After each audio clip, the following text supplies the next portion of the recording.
Shalom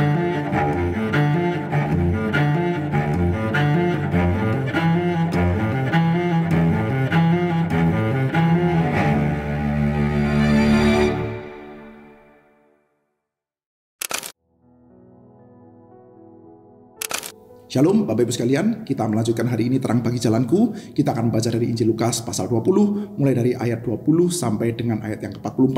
Mari kita bersama-sama berdoa di hadapan Tuhan. Bapa di dalam surga, kami sungguh percaya bahwa firman-Mu adalah terang bagi jalan kami. Karena itu karuniakanlah kepada kami Tuhan firman-Mu, sehingga kehidupan kami ini sungguh-sungguh boleh dibentuk juga oleh firman-Mu. Mohon Tuhan berikan pertolongan, ketekunan, dan pengertian. Terima kasih Bapa, dalam nama Tuhan Yesus kami bersyukur dan berdoa. Amin. Ahli-ahli Taurat dan imam-imam kepala mengamati Yesus. Mereka menyuruh kepadanya mata-mata yang berlaku seolah-olah orang jujur, supaya mereka dapat menjeratnya dengan suatu pertanyaan dan menyerahkannya kepada pemenang dan kuasa wali negeri. Orang-orang itu mengajukan pertanyaan ini kepadanya. Guru, kami tahu bahwa segala perkataan dan pengajaran-Mu benar, dan engkau tidak mencari muka, melainkan dengan jujur mengajar jalan Allah. Apakah kami diperbolehkan membayar pajak kepada kaisar atau tidak? Tetapi Yesus mengetahui maksud mereka yang licik itu. Lalu ia berkata kepada mereka, tunjukkanlah kepadaku suatu dinar, gambar dan tulisan siapakah yang ada padanya? Jawab mereka, gambar dan tulisan kaisar. Lalu kata Yesus kepada mereka, kalau begitu berikanlah kepada kaisar apa yang wajib kamu berikan kepada kaisar, dan kepada Allah apa yang wajib kamu berikan kepada Allah. Dan mereka tidak dapat menjerat dia dalam perkataannya di depan orang banyak. Mereka heran akan jawabnya itu dan mereka diam. Maka datanglah kepada Yesus beberapa orang Saduki yang tidak mengakui adanya kebangkitan. Mereka bertanya kepadanya, Guru, Musa menuliskan perintah ini untuk kita. Jika seorang yang mempunyai saudara laki-laki mati, sedang istrinya masih ada, tetapi ia tidak meninggalkan anak, saudaranya harus kawin dengan istrinya itu dan membangkitkan keturunan bagi saudaranya itu. Adalah 7 orang bersaudara. Yang pertama kawin dengan seorang perempuan lalu mati dengan tidak meninggalkan anak. Lalu perempuan itu dikawini oleh yang kedua dan oleh yang ketiga. Dan demikianlah berturut-turut oleh ke-7 saudara itu. Mereka semuanya mati dengan tidak meninggalkan anak. Akhirnya perempuan itu pun mati. Bagaimana sekarang dengan perempuan itu? Siapakah di antara orang-orang itu yang menjadi suaminya pada hari kebangkitan? Sebab ke-7-nya telah beristrikan dia.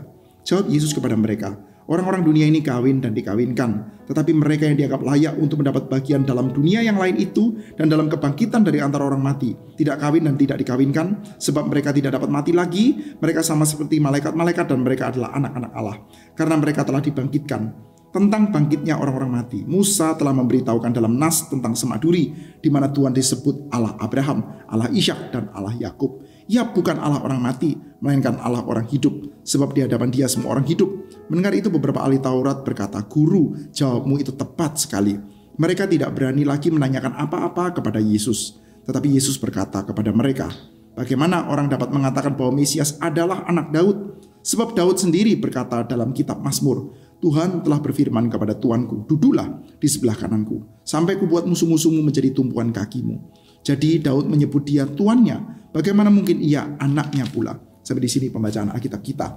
Saudara-saudara sekalian, di Yerusalem kita mendapati pertentangan melawan Yesus Kristus makin lama makin kencang. Di dalam bagian sebelumnya kita mendapati Tuhan Yesus itu ditentang dengan dipertanyakan otoritasnya. Mereka tidak betul-betul bisa mengatakan bahwa yang dikatakan oleh Yesus itu salah atau pengajarannya Yesus itu salah. Mereka tidak mengatakan itu, saudara. Mereka tidak bisa menjerat Yesus terhadap apa yang diajarkannya. Mereka juga tidak bisa betul-betul menjerat Yesus tentang apa yang dilakukannya. Karena banyak orang sudah tahu bahwa yang bait suci Yerusalem saat ini sudah menjadi tidak murni, saudara. Bait suci Yerusalem itu semestinya menjadi satu buah tempat di mana orang itu menengadahkan wajahnya untuk menyebut nama Tuhan dan doa mereka didengar oleh Tuhan. Ketika mereka datang ke dalam bait suci Yerusalem, pendek kata, mereka semestinya bertemu dengan Tuhan. Tapi pada waktu itu, bait suci Yerusalem sudah diisi oleh orang-orang yang merasa berotoritas ada di sana. Mereka adalah religious establishment. Mereka bukan lagi sekedar penatalayan ibadah. Nah, ini adalah satu buah beda yang sangat signifikan, saudara. Penatalayan ibadah itu tugasnya adalah menatalayankan ibadah, membuat orang-orang yang datang itu bisa beribadah datang kepada Tuhan. Tetapi Tetapi religious establishment, mereka orang-orang yang memegang kuasa, itu adalah mereka yang mendapatkan banyak keuntungan dari ibadah yang ada. Pengharapan banyak orang itu bisa dimanipulasi sehingga mereka mendapatkan banyak keuntungan, entah itu dari aktivitas komersial atau sekedar dari nama baik yang mereka miliki sebagai pemimpin-pemimpin agama. Nah, sudah tahulah saudara ya, di dalam satu buah komunitas yang religius ya, biasanya memang para pemimpin agama itu mendapatkan semacam keistimewaan. Di gereja saja, saya sebagai pendeta, saya merasa saya seringkali diistimewakan saudara. Kalau misalkan ada apa-apa seringkali diistimewakan. Silakan Pak Pendeta duluan. Nah, begitu saudara. Entah dari keuntungan-keuntungan kecil macam itu, atau bahkan keuntungan-keuntungan komersial yang memang jelas nyata, atau bahkan mungkin juga keuntungan politik ya, karena mereka itu memegang satu buah jabatan strategis yang dianggap bisa menggerakkan banyak masyarakat Yahudi, sehingga kita bisa pahami saja kalau mereka ini ternyata bisa juga mendapatkan semacam endorsement atau mendapatkan keuntungan-keuntungan tertentu dari pemerintah saudara. Jadi apa yang dilakukan oleh Tuhan Yesus Kristus ketika dia mengobrak-abrik bait suci Yerusalem, itu banyak orang bisa menerimanya saudara, bahwa memang semua orang setuju bahwa bait suci Yerusalem itu perlu mendapatkan purifikasi, perlu untuk disucikan. Demikian juga pengajaran-pengajaran Yesus, banyak diantaranya isinya susah sekali untuk ditentang. Oleh karena itu mereka menentang Yesus dengan mempertanyakan apa yang menjadi otoritasnya Yesus. Dengan kuasa apa kamu melakukan ini? Bukankah kamu adalah orang Galilea? Bukankah kamu adalah orang Nazaret? Sementara para pejabat yang semestinya itu boleh berkiprah di bait suci Yerusalem adalah orang-orang Lewi, adalah keturunan daripada imam, keturunan daripada Harun, bahkan saudara, mereka yang adalah pejabat-pejabat resmi bait suci. Dan bukankah Yesus belum mendapatkan otorisasi dari mereka? Kenapa dia boleh untuk mengajarkan hal ini? Nah, itu adalah tantangan yang dialamatkan kepada Yesus Kristus. Dan kali ini sudah kita mendapati ya, ketika masih di Yerusalem ada tokoh di balik pertentangan dengan Yesus selanjutnya. Lagi-lagi tokohnya adalah imam, saudara. Imam dan ahli Taurat, saudara. Mereka bersepakat lalu mereka kirimkan mata-mata. Saudara, kalau lihat di dalam bagian Injil Sinoptik yang lain, kita melihat ya ada satu buah kolaborasi antara golongan Herodian dengan orang-orang Farisi, saudara. Itu adalah satu buah perpaduan yang kelihatan sangat aneh, saudara. Golongan Herodian, saudara. Nah, kita melihat ya, saat ini yang ditujukan adalah orang di baliknya, yaitu ahli Taurat dan juga orang-orang imam, saudara. Nah, mereka itu mengutus mata-mata, saudara. Kelihatan tulus, kelihatan jujur. Lalu bertanya kepada Yesus, dan pertanyaannya itu pertama-tama flatter dulu ya. Berusaha untuk mengangkat-angkat Yesus ya. Bahasa Jawanya itu ngebombong ya, supaya Yesus tuh naik dulu. Guru, kami tahu bahwa engkau itu tidak cari muka, engkau itu tidak takut akan apapun, pengajaranmu benar, pengajaranmu itu jujur, kamu tidak takut apa-apa. Nah, sudah biasanya sudah orang yang sudah dipuji-puji seperti ini ya, orang yang tulus, orang yang pengajarannya benar, maka dia akan berani dan kelihatan akan menjawab bisa dengan serampangan, saudara. Nah, orang sudah telinganya mendapatkan pujian yang enak seperti itu, jawabannya menjadi serampangan. Maka sekarang pertanyaan sensitif diajukan, apakah kami boleh membayar pajak kepada kaisar?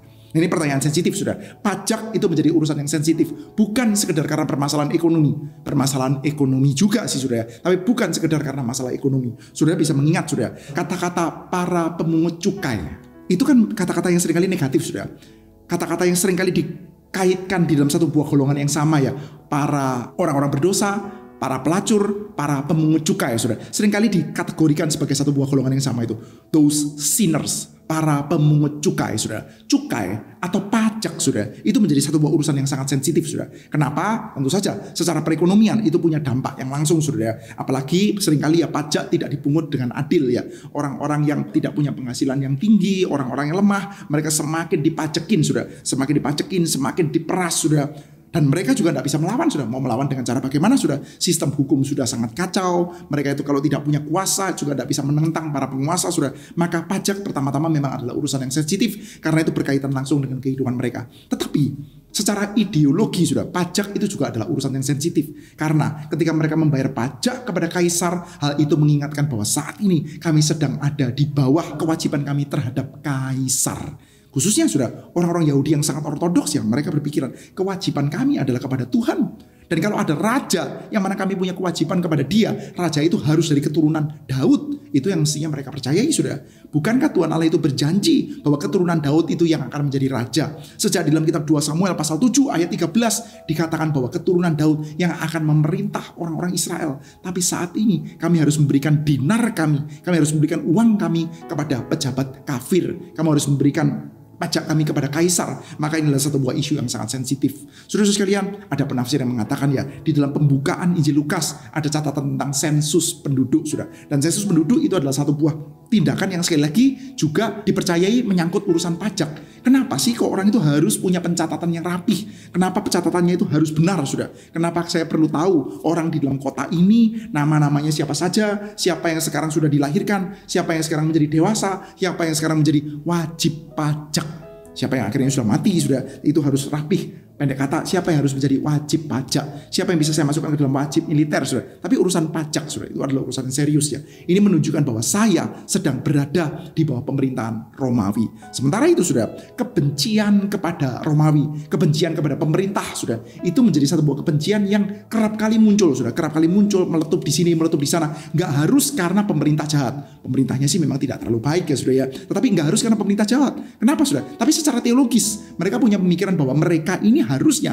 diperintah oleh keturunan Daud, saudara. Jadi mau diperintah oleh pemerintah seperti apapun, oleh pemerintah semacam apapun, saudara, mereka tidak akan betul-betul puas, saudara. Bahkan ketika mereka itu diperintah dengan cara yang nyaman, yang enak, yang manusiawi, saudara, mereka orang-orang yang sangat ortodoks akan berpikiran ya bahwa bagaimanapun juga dia bukan anak Daud. Kami ingin untuk diperintah berdasarkan janji Tuhan, yaitu yang memerintah kami adalah anak Daud, saudara. Maka lagi-lagi pajak adalah hal yang sensitif. Maka ada orang-orang dengan maksud yang palsu, utusan mata-mata dari ahli Taurat dan imam-imam, saudara, mengatakan bahwa guru, kami tahu engkau adalah dia yang mengajar dengan benar. Nah, ucapan seperti ini ya. Guru, kami tahu bahwa segala perkataan dan pengajaranmu benar, dan engkau tidak mencari muka, melainkan dengan jujur mengajar jalan Allah. Engkau dengan jujur mengajar jalan Allah.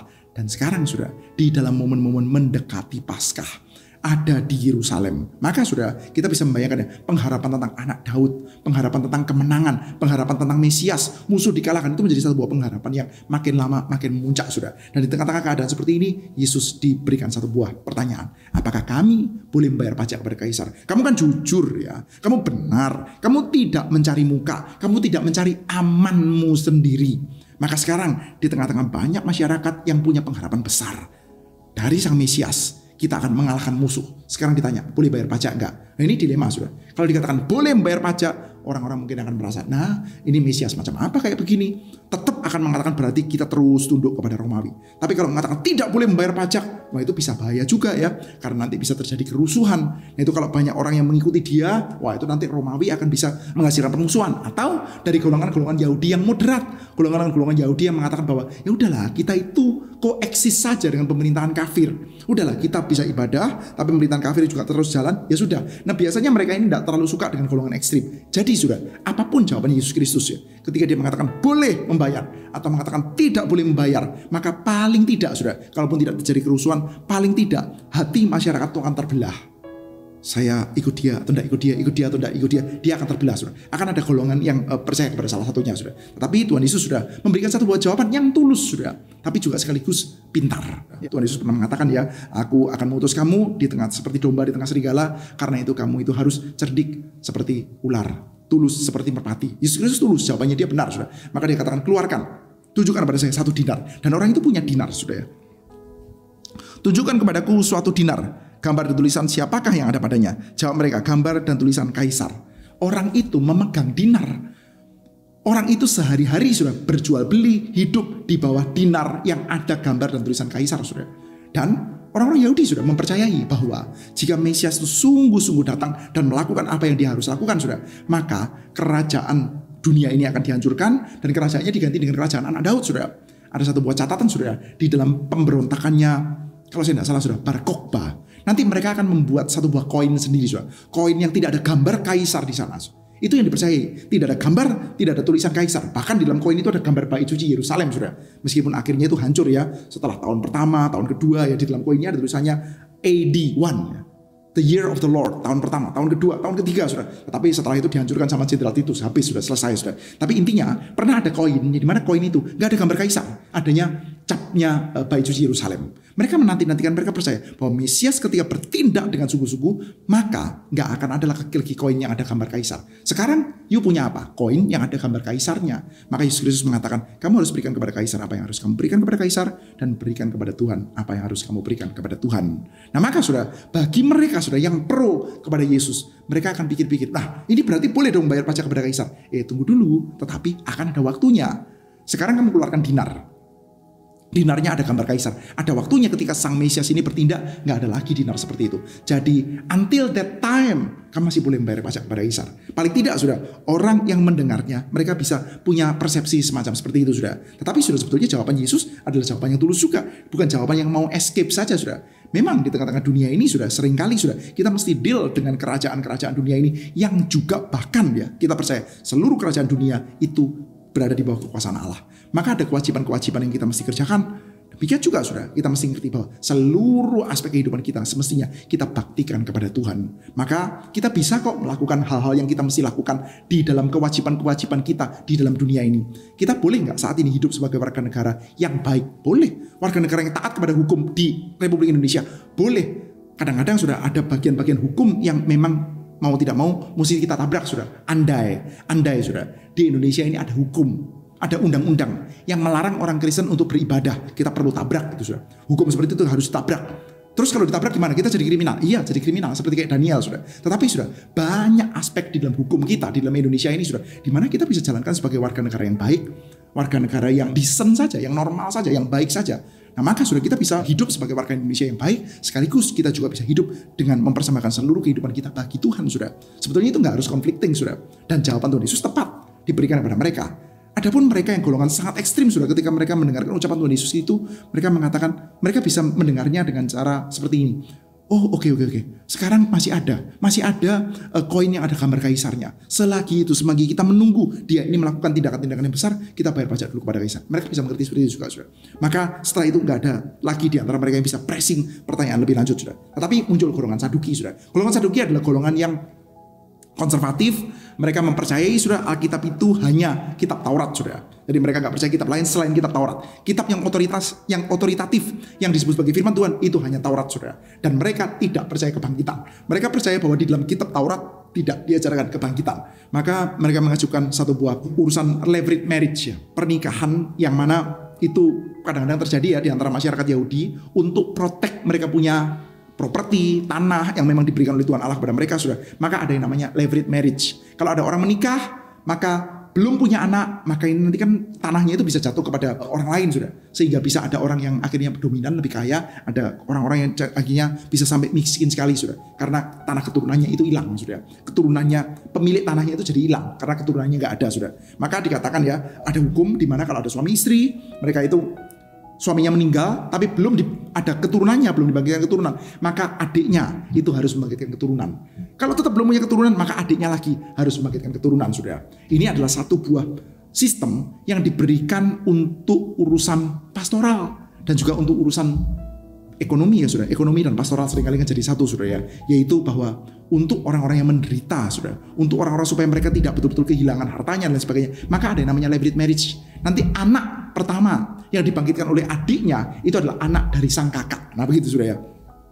Jadi seperti kayak sudah tahu ya case-nya Yehuda dan Tamar sudah. Sebelumnya itu kan Tamar itu menikah dengan satu orang anaknya Yehuda namanya Tapi itu meninggal. Harusnya Onan membangkitkan keturunan. Dan nanti kalau Onan dan Tamar misalkan mereka punya anak sudah, anaknya mereka itu yang pertama disebut sebagai anaknya Jadi tanah warisannya itu tidak hilang sudah, tidak lantas diabsorb sama adik-adiknya sudah. Jadi tanahnya tetap menjadi punyanya Anaknya Onan yang pertama, Onan dan Tamar, andai mereka lakukan, mereka sih nggak lakukan ya, tapi andai mereka lakukan, anaknya itu menjadi anaknya si kakaknya sudah. Nah tapi sudah, hal itu sebetulnya kan protektif ya sudah.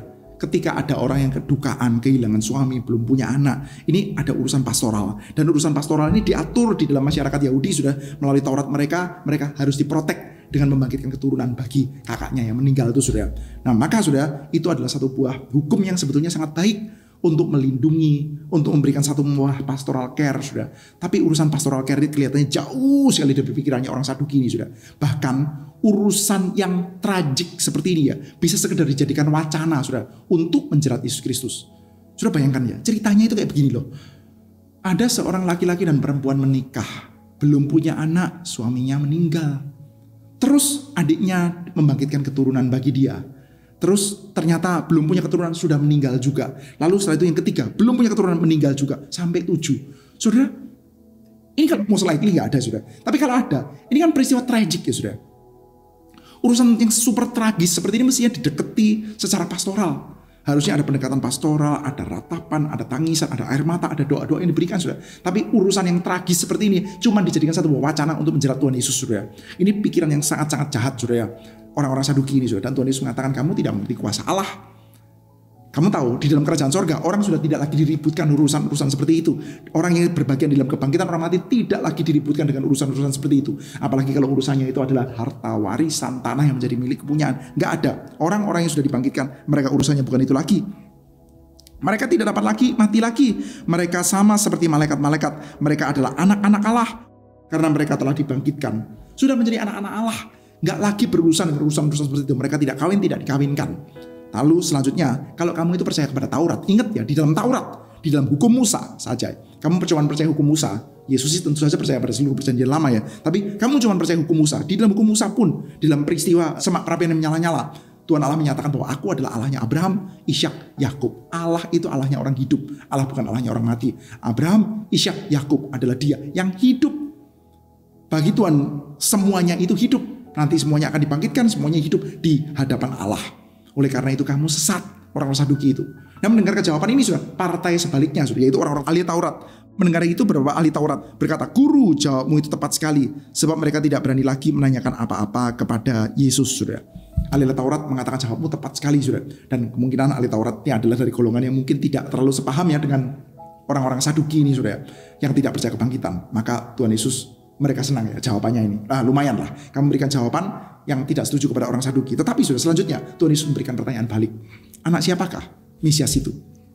Yesus berkata kepada mereka, bagaimanakah orang mengatakan bahwa Mesias adalah anak Daud? Sebab Daud sendiri berkata dalam kitab Mazmur, Tuhan telah berfirman kepada Tuhanku, duduklah di sebelah kananku, sampai kubuat musuh-musuhmu menjadi tumpuan kakimu. Jadi Daud menyebut dia tuannya, bagaimana mungkin ia menjadi anaknya pula? Nah, ini menjadi satu pertanyaan yang penting sudah untuk dijawab ya. Bagaimana mungkin Mesias disebut sebagai anak Daud? Yesus adalah anak Daud, Mesias adalah anak Daud. Memang Mesias adalah anak Daud. Tapi ingat ya, Daud itu menyebut Mesias sebagai tuanku loh. Jadi Yesus sekaligus adalah tuan, sekaligus adalah anak. Maka sudah, di dalam bagian ini ya, Tuhan Yesus Kristus sedang terus menegaskan, memang betul, kamu mau menentang saya, kamu mau menentang kemesiasan saya, kamu cari dari sudut manapun, kamu tidak akan bisa menerimanya. Kamu tidak akan bisa betul-betul berhasil untuk menentangnya. Dia mengajar di bait suci Yerusalem, mereka tidak bisa menentangnya. Pengajaran yang berkaitan dengan pajak, mereka nggak bisa menentang. Pengajaran yang berkaitan dengan kebangkitan, mereka nggak bisa tentang. Dan Tuhan Yesus katakan, kemesiasannya dia itu undoubtable, nggak bisa dipertentangkan. Tetapi kamu mesti tahu bahwa Yesus adalah anak Daud dan sekaligus Daud itu mengatakan ini adalah Tuanku. Artinya apa, saudara? Artinya adalah bahwa kemesiasan, keanak Daudan Yesus itu adalah semacam keanak Daudan yang tidak biasa. Daud pun menyebut dia sebagai Tuan. Anak Daud, yes, tapi Daud juga menyebut dia sebagai Tuan. Maka sudah, sang anak Daud ini akan memiliki semacam set of rules yang mana dia tidak diatur-atur oleh pengharapan standar orang tentang anak Daud. Anaknya Daud kok, jadi patternnya harus Daud. No. Ini bukan sekedar anak Daud, tapi juga tuannya Daud. Jadi pattern pelayanannya tidak harus berpusatkan kepada Daud, tapi justru dia adalah tuannya Daud. Daud justru adalah bayang-bayang. Gambaran pemerintahan Daud justru adalah bayang-bayang dari pemerintahan Kristus Yesus adalah sang Tuan. Maka be prepared. Yes, dia adalah sang anak Daud. Tapi sang anak Daud ini akan punya peraturan yang mana semuanya yang justru harus tunduk. Dan mereka nanti akan melihat sudah, anak Daud ini bukanlah anak Daud yang datang secara politis, secara militer, maksudnya menunggang balikan musuh-musuhnya dengan kekuasaan politik atau kekuasaan pedang sudah. Tapi dia akan jalan dengan kekuatannya dia sendiri. Kekuatan politik juga sih ya, ada nyangkut urusan politik juga sudah, tetapi dengan cara yang sangat-sangat berbeda. Dan kita akan melihat itu sudah di dalam bagian-bagian selanjutnya.